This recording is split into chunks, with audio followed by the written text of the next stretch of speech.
Hoy, ¿qué nos toca? Como lo dice el título, base de datos, modelo entidad relación y el modelo relacional. Entonces, ya una vez nosotros tenemos esto aquí, ahora lo vamos a llevar al modelo entidad relación, que el modelo entidad relación es donde nosotros estaríamos describiendo los atributos y las entidades que tendremos en nuestra base de datos. ¿Y cómo lo hacemos? Nos vamos a día y venimos acá y le tenemos que dar que vamos a hacer es entidad relación. Creamos una nueva entidad que sería nuestra entidad de roles. Ahora, ¿qué vamos a hacer nosotros? Lo que vamos a hacer es crear los atributos de esas entidades. Entonces aquí nos creamos nosotros nuestra entidad y ya le vamos a agregar los atributos. Roles, Dama tiene dos, que sería el atributo de ID y le vamos a decir que es la clave primaria, o sea que es nuestra ID y listo. Y el otro atributo sería el nombre del rol. El user también va a tener un ID, va a tener un name.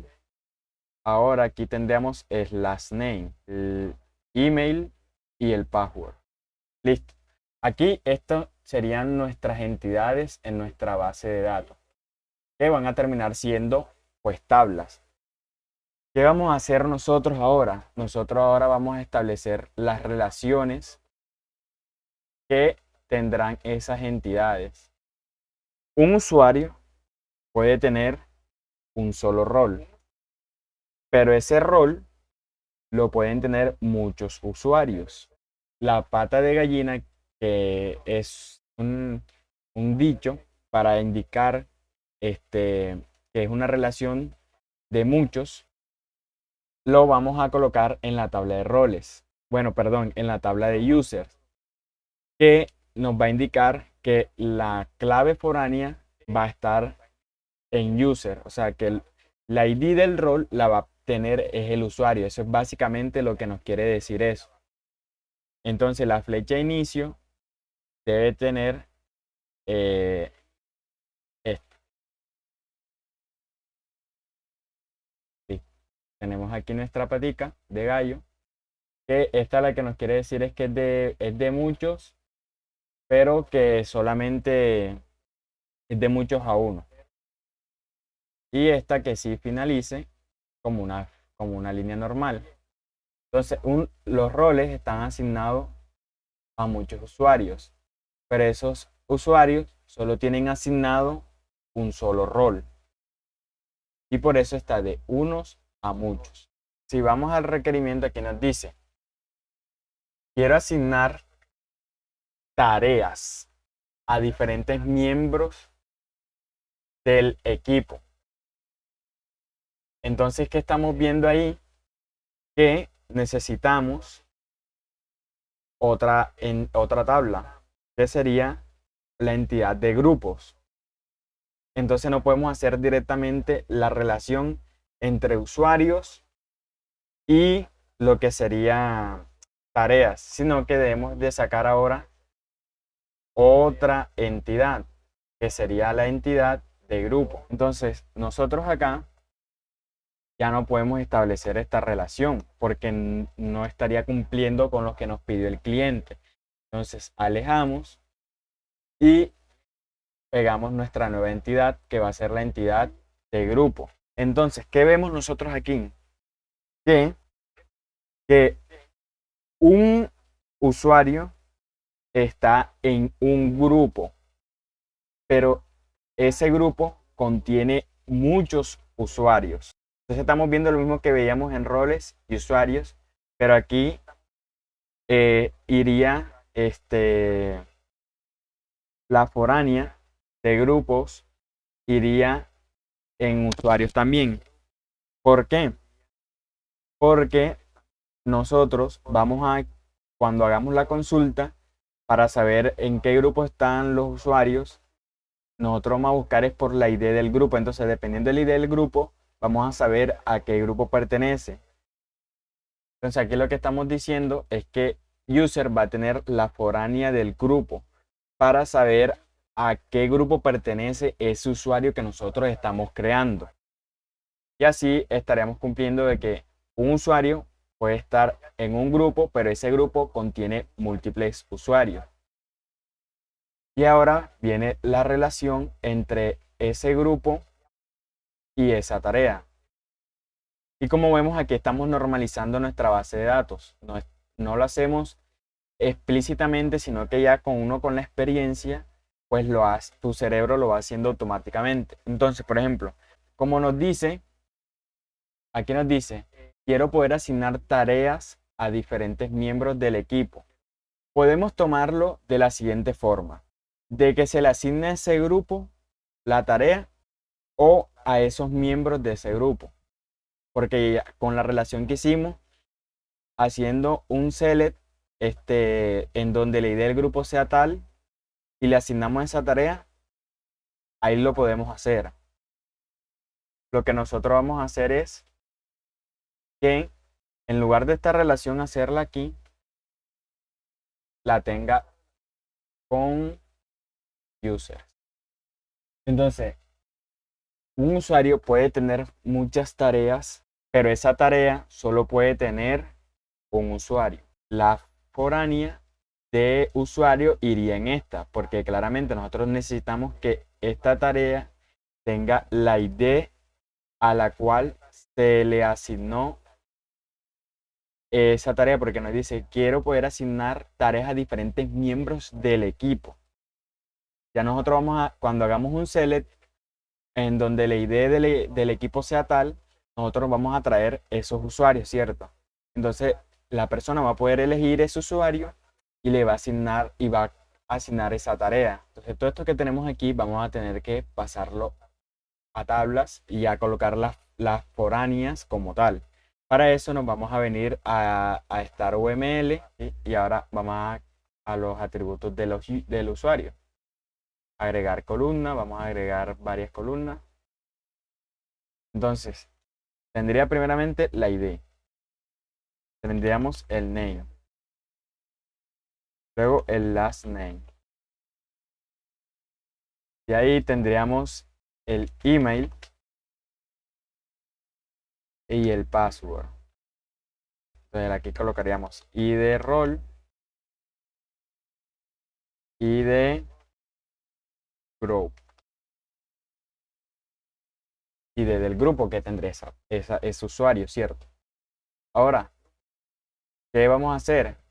Vamos a venirnos acá y en las propiedades le vamos a decir que va a ser de tipo integer, de uno solo, porque va a ser de ID 1, 2, 3, así.